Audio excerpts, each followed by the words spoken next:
김성환의 시사야.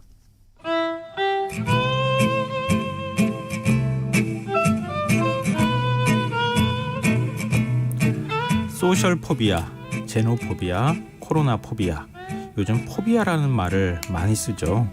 원래 공포증이라는 뜻을 가진 포비아는 사회 전반에 걸쳐서 수많은 증오와 혐오를 가리키는 말로 확장되고 있는데요. 원래 공포는 자신을 지키기 위한 인간의 본능적인 감정이지만 이 공포가 지나칠 경우에 마음의 질병으로까지 이어질 수 있다고 합니다.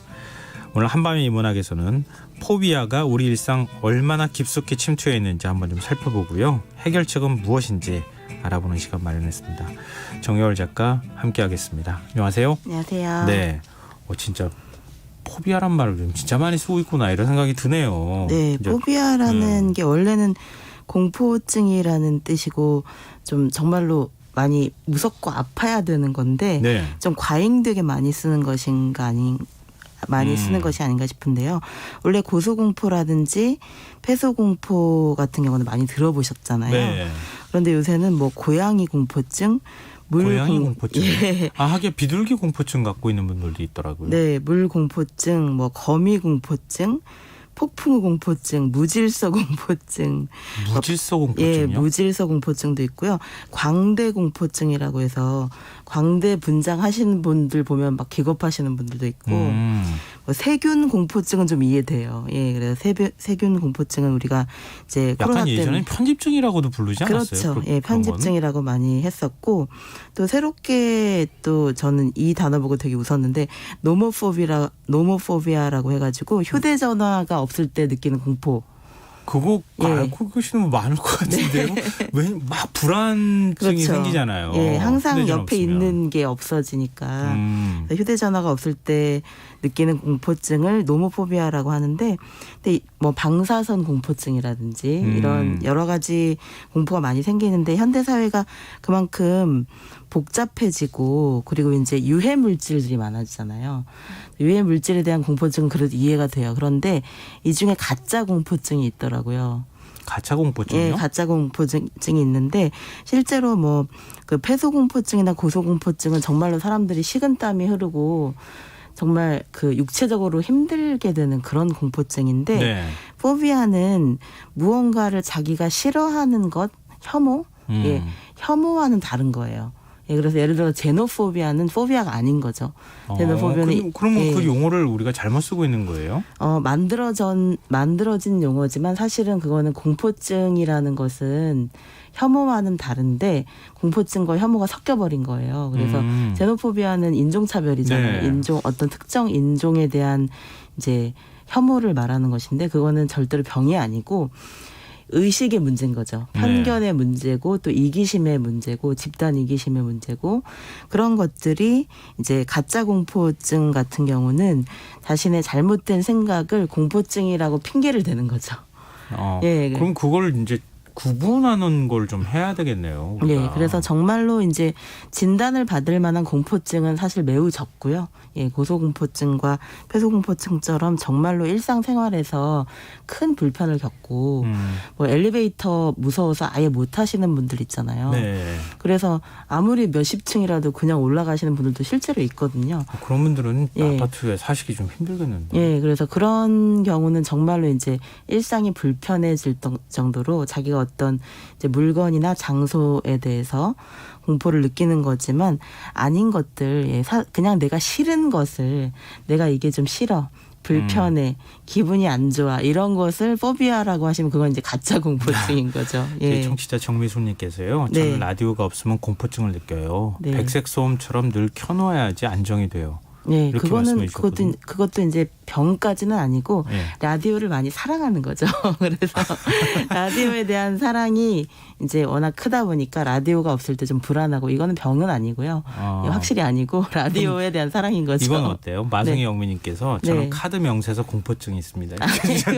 아주 정상적인 누구나 카드 명세서를 보면 걱정이 밀려오죠. 그래서 우리는 아주 정상적인 공포나 불안까지도 포비아라고 너무 과대 포장해서 그렇게 이제 현대 사회에서는 그 이름 짓기가 좀 과도한 것 같아요. 예, 무언가에 이름을 붙이면서 그냥 정상적인 불안을 비정상적인 질병처럼 생각하는 것은 오히려 정신 건강에 안 좋더라고요. 근데 그렇게 예. 규정하면 또 그렇게 되는 거잖아요. 예, 그렇게 규정하는 것이 좀 이제 잘못된 경우가 많고 실제로 약을 먹어야 될 정도나 의사의 진단을 받을 정도의 공포증은 매우 극소수예요, 사실은. 예, 그런 것들이 정말 뭐 어떤 분들은 기차를 타는 걸 무서워해서 기차조차 못 타시는 분들이 있는데 그런 경우는 극소수고 정말로 이제 치료가 필요한 경우를 말하는 거고 비행기 공포증은 꽤 있어요. 예, 비행기 공포증은 예, 고소공포증 정말로 갖고 있으신 분들 네. 또 비행기 좁은데 계속 갇혀 있어야 되니까 예. 우리 이코노미 증후군이라고 또 얘기하잖아요. 신체에 네. 그건 공포증이라고 보기는 어렵지만 예. 하여튼 그런 유사한 것들을 갖고 계시는 분들이 꽤 많으니까 신체적인 불편함과 그 어떤 변화가 확실히 느껴질 때, 예, 그때 그게 이제 공포증으로 의심해야 되고 아닌 것들은 대부분 이제 혐오에 가깝죠. 예.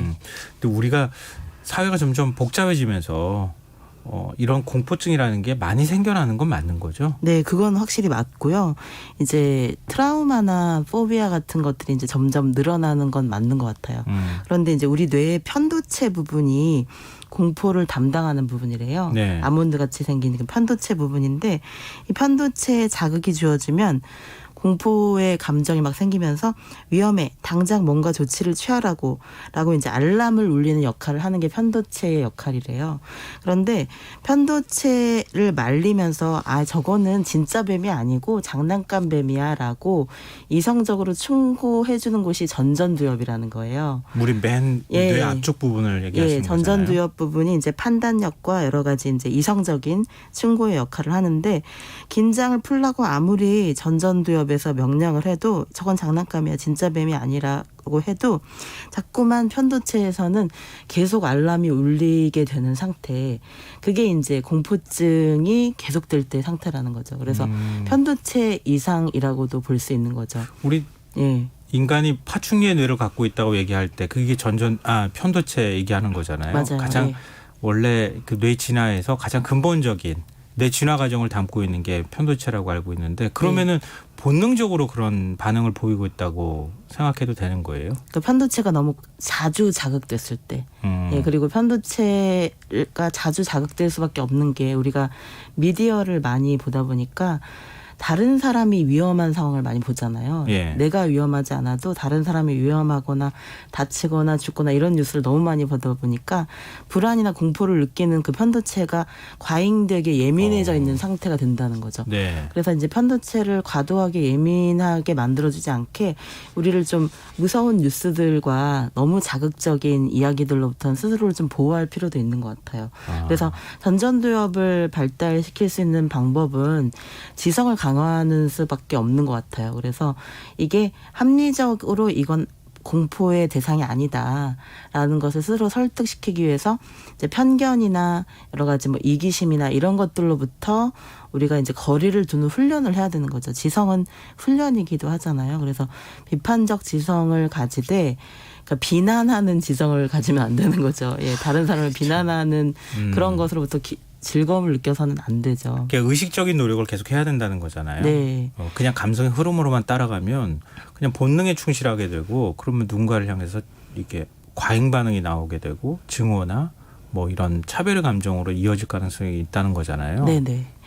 증오나 차별의 그런 분위기 속에 계속 있다 보면 왜 또 어떤 언론 보도나 이런 특정 방향으로 이제 과잉되게 그 보도하는 그런 신문사들이나 그런 방송국도 솔직히 있잖아요. 네, 그래서 특히 이제 인터넷 공간 안에서 많이 그런 게 있죠. 가짜 뉴스도 많아지고 네. 그래서 사람들이 또 이게 점점 확증 편향이 되다 보니까 자기가 마음에 드는 뉴스를 계속 알려주는 그쪽 유튜브나 그쪽 언론사로만 계속 보는 분들이 많아요. 그러면은 보는 게 아니라 그렇게 추천을 해줘요, 계속. 예, 그 추천 동영상을 계속 보는 것 자체가 예. 우리의 편도체를 계속 자극하는 거예요. 아. 예, 그래서 추천 동영상을 보지 않는 것도 지성을 강화시키는 훈련인 것 같아요. 추천 동영상은 우리를 되게 수동화시키고 네. 그리고 편견을 자극하고 그냥 내가 좋아하는 것만 계속 하게 하고 나와 다른 것에 대한 그 관심을 점점 적게 만들게 되거든요. 그러니까 아무래도 점점 포비아를 강화하는 쪽으로 가게 되죠. 그래서 그런 것들이 우리를 점점 더 이렇게 내가 그 감정을 느꼈을 때 왜 정상과 비정상을 나누는 것 자체가 문제라고 하더라고요. 사실은 정상도 없고 비정상도 그렇죠. 없는 거거든요. 예. 그런데 이게 정상이야라고 생각하는 그 집단에 속하려고 우리는 너무 노력하는 것 같아요. 그래서 그러다 보니까 약간이라도 정상적인 게 아니다 싶으면 그걸 비정상으로 낙인 찍고 그 사람을 너무 과도하게 미워하고 미워할 필요가 없는 사람을 차별하고 그렇게 해서 왕따나 소외나 이런 것들이 발생하는데 그런 것 자체가 우리 자신에게도 안 좋고 그러니까 증오를 부추기는 거죠. 네. 증오와 편견과 또 고립, 소외감 이런 것들을 부추기는 모든 행동이 우리 뇌에도 안 좋고 우리 자신의 삶에도 안 좋은 것 같아요. 일단 성격이 안 좋아지는 것 같아요. 네. 아니 그러면은 네. 뭐 포비아까지는 아니더라도 정신 건강을 위해서 SNS하고 유튜브 같은 걸 끊어야지 좋나요? 예, 끊기는 너무 어려우니까 일단 추천 동영상이라도 좀 안 보는. 저는 추천 동영상을 저는 그래서 클래식 음악만 그 유튜브 뮤직으로 봐요. 그래서 들어요. 그러니까 다른 것들은 이게 굉장히 좀 유해한 것들이 많고 저의 편견을 강화해 주는 쪽으로 많이 가더라고요. 그래서 클래식 음악을 듣는 것은 그래도 편견이 좀 덜하니까. 그리고 음악 추천해요. 음악이니까. 예, 그래서 그렇게 하게 되고 또 안 그러 일단 유튜브로 뉴스를 보게 되면 추천 동영상이 계속 그쪽으로 네, 맞아요. 오기 때문에 그러니까 어떤 방식으로든 편향이 될 수밖에 없는 것 같아요. 예. 저희 청취자 K78578825 아이디 쓰시는 분께서 좀 어렵네요. 어렵죠. 그냥 네. 고양이 무서워서 싫어하면 안 되는 건가요? 고양이가 물어보셨어요? 무서워서 싫어하는 것은 그거 이제 본능적인 것이거나 아니면 어렸을 때 뭐 고양이 상처를 받은 경험이 고양이 있거나. 때문에 어떤 일이 있었거나 이런 경우가 많은데 그게 병은 아니라는 거죠. 병은 아니다. 예, 병이 그럼 포비아 아까 말씀하셨던 것처럼 폐소공포증이라든가 이런 네네. 거는 병이 될 수 있는 거잖아요. 그렇죠. 폐소공포증도 그러니까 폐소가 좀 싫다. 그러니까 밀폐된 공간이 싫다. 좀 무섭다. 예. 그 정도는 공포증까지는 아니에요. 그런데 정말 땀이 나고 막 호흡 곤란이 올 때, 네. 예, 호흡 곤란까지 오면 그건 공포증이죠. 그런데 신체적인 변화는 없고 그냥 난 좀 싫다. 이거는 포비아가 아닌 거죠. 그러면은 네네. 고양이 싫어하는 거는 그분이 어느 정도인지는 일단 고양이가 싫어서 숨을 못 쉴 정도라면 그런 경우는 극히 드물기 때문에 그래서 포비아란 단어를 이제 너무 자주 쓰는 것 자체가 우리를 너무 예민하게 만든다는 거죠. 네. 편도체가 지나치게 활성화되게 된다는 거죠. 네. 네. 근데 지금 이 포비아와 관련해서 네. 우리 하시분께 참고하고 읽을 만한 책들이 있을까요? 예, 포비아라는 책도 있어요. 사라 라타라는 그 심리학자의 포비아라는 책을 보면 포비아라는 것이 정말 많은 사람들이 알아온 거고 특히 무대 공포증 같은 경우는 그것도 사실 식은땀 막 줄줄 흘리고 맞아요. 그러는 분들 많잖아요. 발표 공포증, 무대 공포증은 실제로 있는 거죠. 그런데 정말로 무대 공포증이 심한 사람도 있지만 누가 무대에 서는 게 막 좋고 막 행복하고 그런 사람은 극소수거든요. 그런데 조금만 무서워도 그게 무대 공포증이 아닐까라고 생각하는 거는 그것도 좀 과잉된 걱정이라는 거죠. 예를 들어서 뭐 제가 아는 가수 중에 한 분이 되게 유명한 분인데 이분은 그 평생 동안 무대에서 노래를 했으면서도 그렇게 막 수만 명이 모여 있는 거대한 공연장에서 바브라 스트라이젠드, 바브라 스트라이젠드가 이제 노래를 할 때 이상하게 그 2만 명이 넘는 관중 중에서 딱 박수 안 치는 2-3명이 보인대요. 그래요? 네. 그리고 또 그 유난히 박수를 안 치거나 아니면은 조는 사람이 있대요. 그 중에서도 그 비싼 공연을 보러 와서도 가끔 조는 사람이 있대요. 근데 그 사람만 보인대요. 그래서 그 정도면은 공포증이 아예 없는 거 아니에요? 그러니까 뚜렷하게 관객들이 다 한 명 한 명 보인다는 건데 그 중에서 그런 사람만 눈에 들어와서 그게 일종의 상처가 된다는 건가요? 예, 처음에는 그러니까 공포증도 있었는데 그 심리를 잘 보면 나는 모든 사람에게 사랑받아야 된다는 그 욕심이 있는 거죠. 사실 그 수만 명 중에는 얼마나 다양한 사람이 있겠어요. 그런데 그게 꼭 공포증만은 아니라는 거죠. 공포증이 전부 다 그 모든 것의 원인은 아니고 박수를 안 장난친 사람이나 조는 사람이 눈에 보이는 것은 그게 내가 모든 사람에게 완벽한 사랑을 받고 싶다는 그 욕심, 네. 예, 사랑받고 싶은 엄청난 열정, 그것 때문이 아닐까 싶더라고요. 그래서 우리가 포비아라는 것을 얘기할 때 공포만 있는 것이 아니라 누군가에게 사랑받고 싶고 관심받고 싶고 이해받고 공감받고 싶은 그 열망 때문에 공포를 느끼는 경우도 있더라고요. 예. 복잡하네요. 예, 복잡해요. 말씀을 들으니까. 네. 그리고 또 다른 책들 어디 읽을 만한 게 있을까요? 그러니까 소셜 포비아라는 것도 요새 사실 되게 심각한 경우잖아요. 네. 사회 공포증, 또 뭐 사회생활 자체를 단절하고 그냥 집안에만 있는 그 은둔형 외톨이들이 이제 점점 많아지고 있고, 원래는 일본 사회에서 히키코모리라고 예. 해서 그런 분들이 이제 좀 있었잖아요. 그런데 집에 그냥 예, 상상 밖으로 안 이상으로 나오고. 그 숫자가 많대요. 그래서 예전에는 히키코모리 하면 20, 30대를 생각했는데 그때 이제 히키코모리들이 이제는 5, 60대가 됐다는 거예요. 그런데 이제 일본 사회도 이제 고령화되면서 네. 그 5, 60대가 된 이 40대에서 이제 60대를 바라보고 있는 그 히키코모리를 또 노부부들이 자식이니까 네. 내치지 못하고 그렇게 데리고 있다는 거예요. 그러니까 60대가 된 예. 히키코모리를 예, 대인기피증을 80대, 갖고 있는 사람이 90대가. 진짜 예. 8, 90대 분들이 예, 돌보고 그런 경우가 있다. 생긴다는 거예요. 그래서 너무 이제 그 부담이 커지는 거죠. 경제적인 부담도 있고. 일단 히키코모리가 되면 이제 수입이 거의 0원일 경우가 많으니까요. 수입이 0원일 경우나 아니면은 아주 프리랜서로 가끔만 일하는 경우, 예, 재택이 가능한 것만 하게 되기 때문에, 그래서 그런 것들을 생각해보면 이제 사회 불안 또는 그 소셜 포비아라는 것은 이건 정말 심각한 문제인 것 같아요. 그래서 소셜 포비아에 관련된 소설로는 왜 인간 실격이라는 소설이 있거든요. 다자이 오사무의 인간 실격이라는. 역시 일본 작가가 쓴 거네요. 예, 그래서 이분은 그 작가 자체가 좀 자신의 자전적인 이야기를, 자전적인 요소를 많이 넣은 소설이기도 해요. 근데 인간 실격이 정말 어둡고 우울한 소설인데 엄청난 인기를 누리고 있는 것에 되게 놀랐어요. 왜 일본에서요? 이럴까? 우리나라에서요. 우리나라에서? 예, 우리나라에서. 그래서 저번에 그 서울국제도서전 이제 작년에 인간 실격이라는 소설을 아예 이렇게 이제 천장에다가 전시를 했더라고요. 천장에다가 소설을 처음부터 끝까지 다 프린트를 해가지고 예, 소설 자체를 그냥 천장에서 쭉 볼 수 있게 그렇게 전시를 할 정도로 대표 상품이었던 거예요.